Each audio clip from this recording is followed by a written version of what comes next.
tous, bonjour à tous, j'espère que vous allez bien. Alors aujourd'hui, je reviens avec 6 a priori sur le ménage écologique qui sont pour moi de fausses excuses de ne pas s'y mettre, qui fait qu'on pense qu'on peut être en utiliser des produits écologiques qui ne le sont pas, ou on fait des erreurs, etc.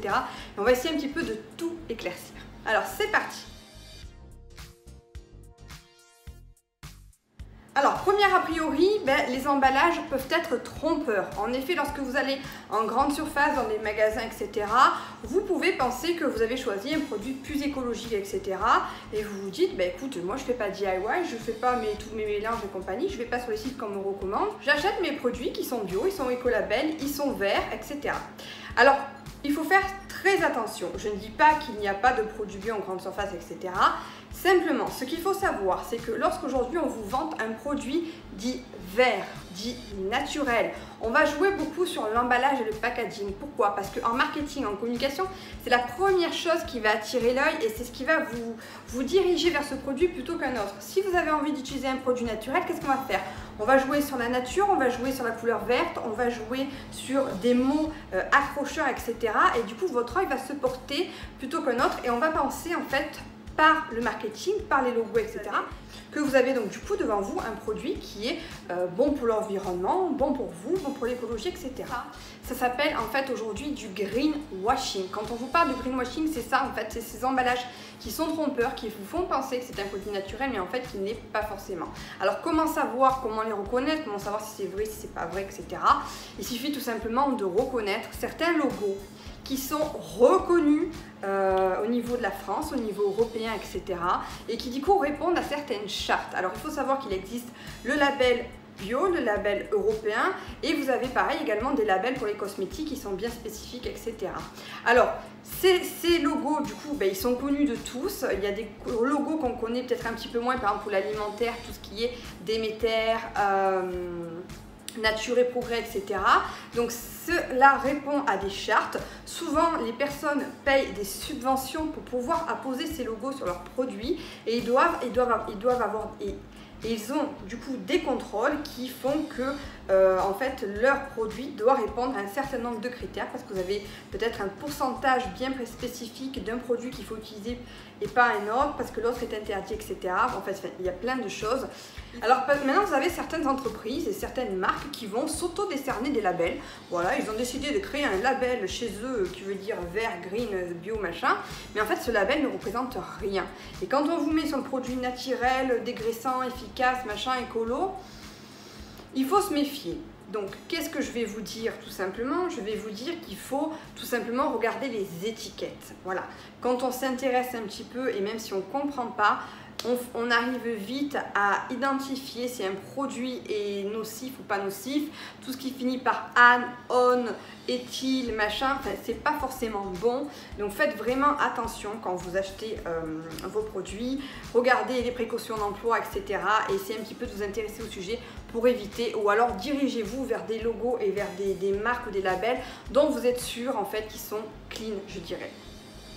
Alors par contre, ce qu'il faut savoir également, c'est qu'il faut faire attention puisque vous avez des entreprises qui n'ont pas les moyens de payer des subventions pour avoir les labels, pour avoir les logos.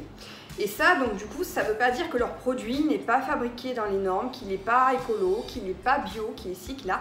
Souvent, vous le voyez dans des petites entreprises qui commencent, des petites PME qui débutent, quand vous voyez, par exemple, vous allez visiter une usine, etc. et vous avez, je sais pas moi, des huiles essentielles, des trucs de lavande qui sont fabriqués. Ces personnes-là peuvent respecter en fait leur charte de qualité à eux. Ils ont une charte à eux où en fait, voilà, ils décident de faire tout bio, etc. Et alors c'est un risque à prendre, mais je dirais en fait il faut s'intéresser.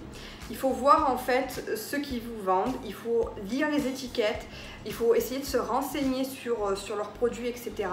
pour savoir ce qu'on achète. Voilà, vraiment en fait ne vous fiez pas à ce qu'on vous écrit, fiez-vous à votre tête. Voilà, essayez un petit peu de réfléchir.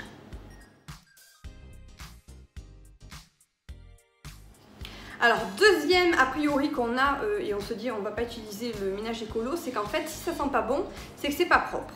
Alors aujourd'hui on a une idée reçue du fait que quand on fait le ménage, il faut que ça sente bon, il faut que c'est une odeur, il faut que c'est un parfum.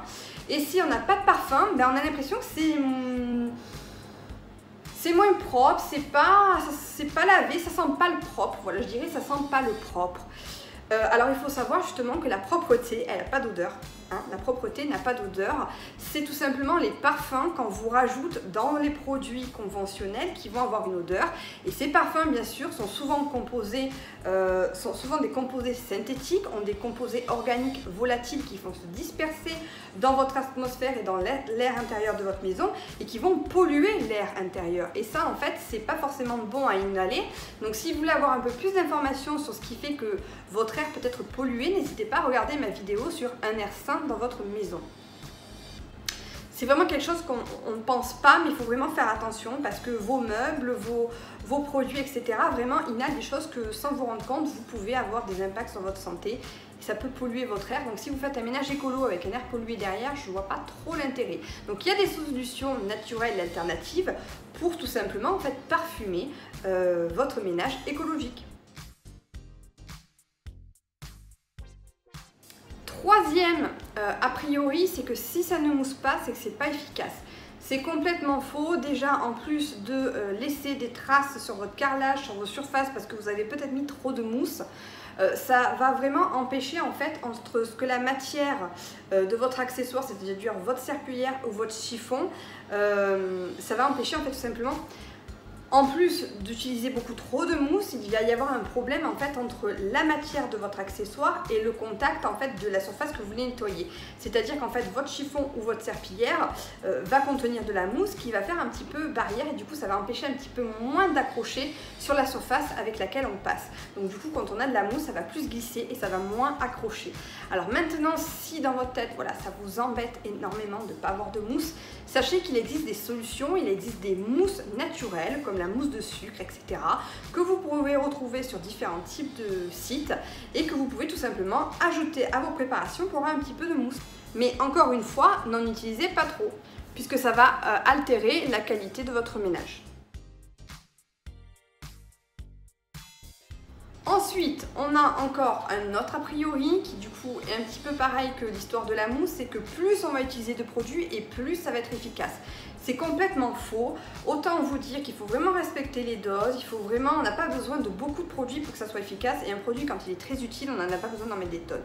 Alors déjà, quand vous utilisez trop de produits, ça va, comme je vous le disais tout à l'heure, ça va vous laisser des traces. Donc du coup, vous allez avoir un ménage, vous allez tout le temps avoir des traces, des traces, des traces.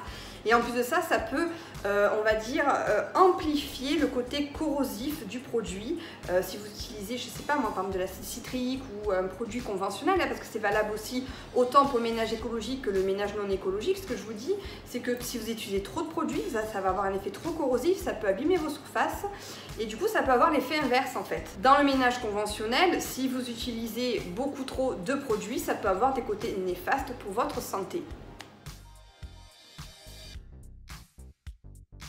Cinquième a priori, c'est la javel, notre fameuse javel. On a souvent tendance à penser que la javel est beaucoup plus efficace et que c'est le seul et le meilleur désinfectant. C'est totalement faux. Il faut savoir qu'on a tendance à beaucoup trop utiliser la javel et du coup son utilisation massive est dangereuse pour notre santé, pour tout. Il faut faire extrêmement attention puisqu'on vous l'utilisez, il ne faut surtout pas faire certains mélanges, etc. Et il faut savoir qu'à force d'utiliser de la javel, il y a des études qui ont été faites qui disent que les bactéries deviennent résistantes à la javel et donc du coup en fait votre javel ne fait plus l'efficacité qu'elle devait avoir au départ. Donc il faut savoir que le vinaigre blanc va aussi désinfecter et tout aussi efficacement que la javel. Pourquoi? Parce que le vinaigre blanc contient de l'acide acétique.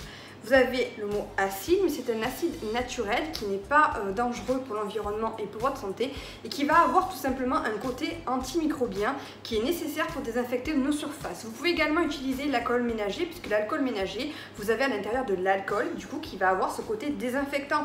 Donc pourquoi utiliser de la javel quand on a des solutions naturelles tout aussi efficaces, voire même plus, et du coup les bactéries ne sont pas résistantes d'après les études qui sont faites. Alors, il faut savoir également que du coup, on a tendance à trop utiliser la javel et on a tendance du coup à avoir des milieux trop aseptisés.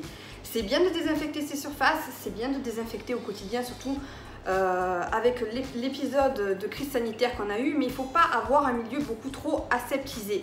Pourquoi? Parce que lorsqu'on a un milieu trop aseptisé, on tue autant les mauvaises bactéries que les bonnes bactéries. Et aujourd'hui, pour que notre système immunitaire se renforce et soit beaucoup plus apte à se défendre, il faut aussi qu'il y ait des bactéries qui sont bonnes pour notre organisme dans notre environnement au quotidien. Voilà. Alors ça va vous faire peur, vous allez vous dire mais moi je veux pas de bactéries, hein, qu'elles soient bonnes ou pas bonnes, moi je veux pas des espèces de bactéries.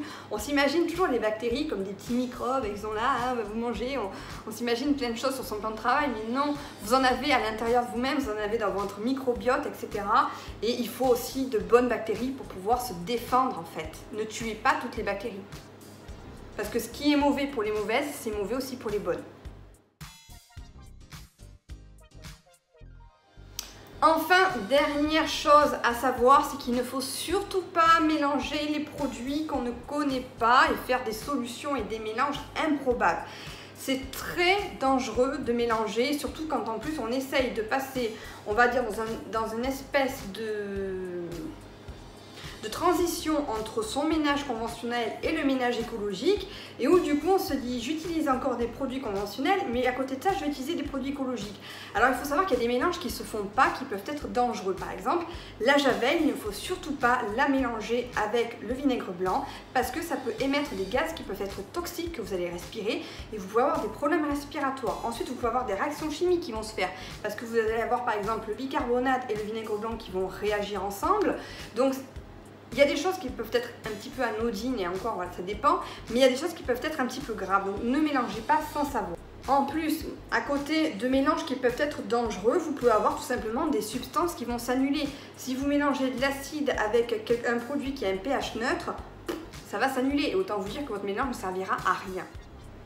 Alors voilà ce que j'avais envie de vous expliquer, c'est qu'aujourd'hui, que vous utilisiez un ménage, que vous ayez envie ou pas de faire vos produits, vous pouvez acheter des produits qui sont complètement trompeurs et vous pensez faire un ménage écologique qui ne l'est pas forcément, et que ce soit dans le ménage écologique ou dans le ménage traditionnel, il faut savoir qu'il y a énormément d'a priori qu'on se met qui font qu'on peut limiter les dégâts, même si on utilise des produits conventionnels, hein, après chacun son choix, même si c'est pas ce que j'essaie de vous véhiculer sur ma chaîne.